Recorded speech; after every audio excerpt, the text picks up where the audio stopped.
Hello folks, Teacher Teresa here with tips and tricks for freezing columns and rows in spreadsheets and ways to sort data. What you see in front of you is an Excel spreadsheet. I will also be showing you how to do this on a Google Sheet because it is similar but slightly different. And it is a version of a attendance sheet. You see on the left, we have 3 columns: classroom, last name, first name, and those are, we're using the teachers' names for this example. And then going towards the right, you see different dates, and then AM, PM, and individual. So those might be sessions that you were taking data for, either data or attendance. Now, my problem is that if I scroll this way and I want to do, the 11th, I can't see whose row is whose, right? And that's really confusing. And I'm trying to go back and forth and remember, and it's just making it very hard. Similarly, if I scroll down like this, I'm like, oh, what day of the week is this? I can't remember what day of the week it is to put the data in correctly. So what you want to do in this situation is you want to do what's called freeze some of the columns and rows. Freezing them means that they will not move when you scroll. They're frozen in place and they will always be there. This is a really great technique when you are doing a spreadsheet that has a lot of columns and rows, or that you want to be able to like move around and sort of see different pieces of data. So I want to freeze all of this: classroom, last name, first name, all of these names, and I want to freeze the date and the AM, PM, individual piece, right? So I want to freeze all of this. So I'm going to go up here to tell me what you want to do, which is the help function in Excel. And then you just sort of tell it what you want to do, right? I want to freeze. So I'm going to type the word freeze. And it's going to give me different options. So it's going to say, do you want to just freeze the top row? Just freezing the top row isn't going to be good enough for me right now.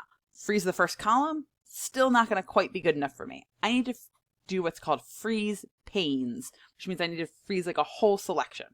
So I have over here figured out what I want to freeze. I want to freeze all of this and all of this. So I'm clicking on the first cell that I don't want frozen. So it's right outside. It's right outside that XY axis of what I want frozen. And I'm going to freeze panes. You can kind of see that there's this like double-ish line here. That's where it's frozen. It's a little hard to see. You can kind of see it more on the columns and rows numbers. You see there's a gray line between 2 and 3, and you see that there's a stronger gray line between C and D. This means that those columns and rows are frozen. So watch. I'm going to scroll over, and the names stay with me. Okay?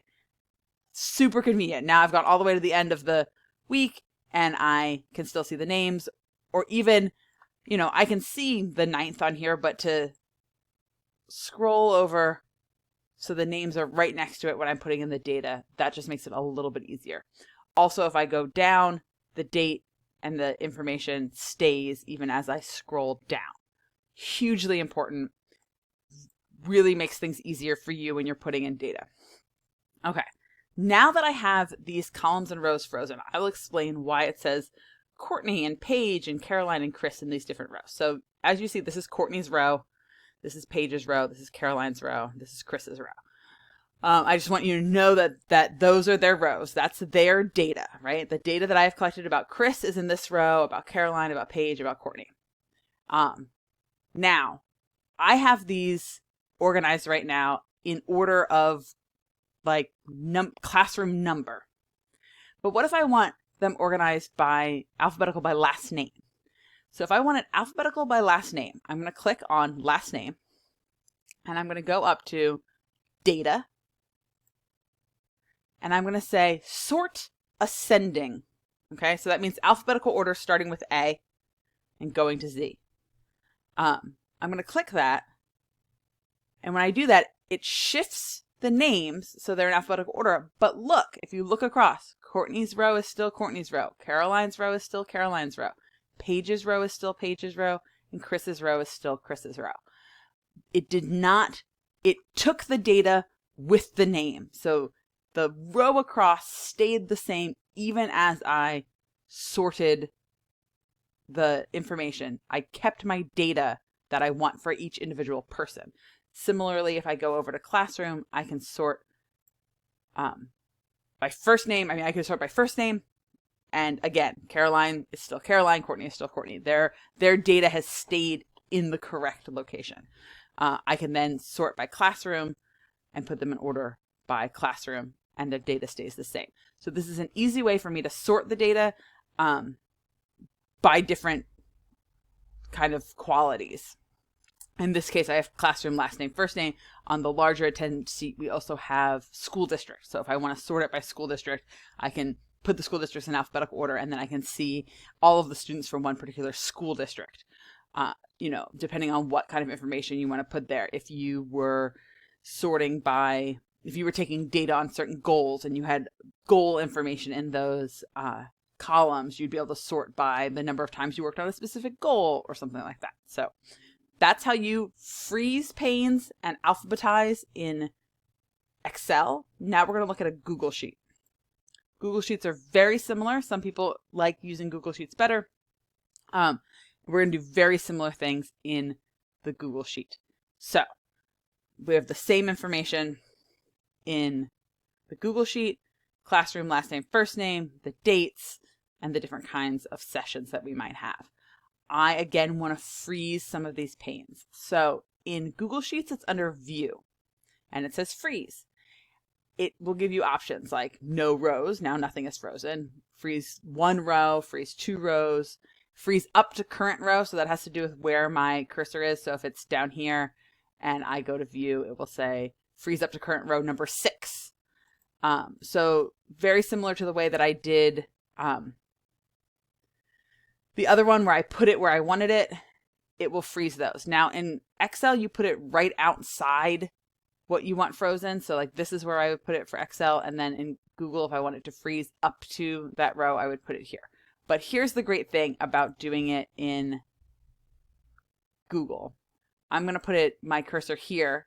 I'm going to say freeze 2 rows because I want those top rows frozen. I know that. I don't feel like counting across or counting down to see how many columns I want, right? So I'm going to say freeze 1 column.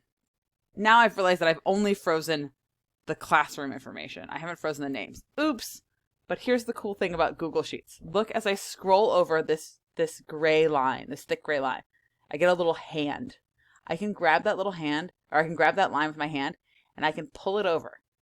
And now I've moved my freeze to where I want it. So that is a way that Google Sheets makes it a little bit easier. So now, as you see, similarly, if I scroll down, the top information stays. If I scroll to the right, the names stay. Awesome. Really, really helpful. You can go in and put this in later, and the Google one is really nice because it has this gray line that you can grab and move wherever you want it. And so for Google Sheets, if you want to sort, you go to Data, and it's going to say Sort, and it's going to tell you the column you're in. So I'm currently, my cursor is in column B. It's going to say Sort column B in alphabetical order. Boom. It's sorted it, and as we see, Courtney's data stayed in Courtney's row, Paige's data stayed in Paige's row. We didn't have to worry about that data, the data staying put and the names jostling around. The data stayed with the names. So that's really important. So I want to sort by classroom name. I go to Data, and I can sort it. Boom. So that is how you freeze panes and rows and how you alphabetize things.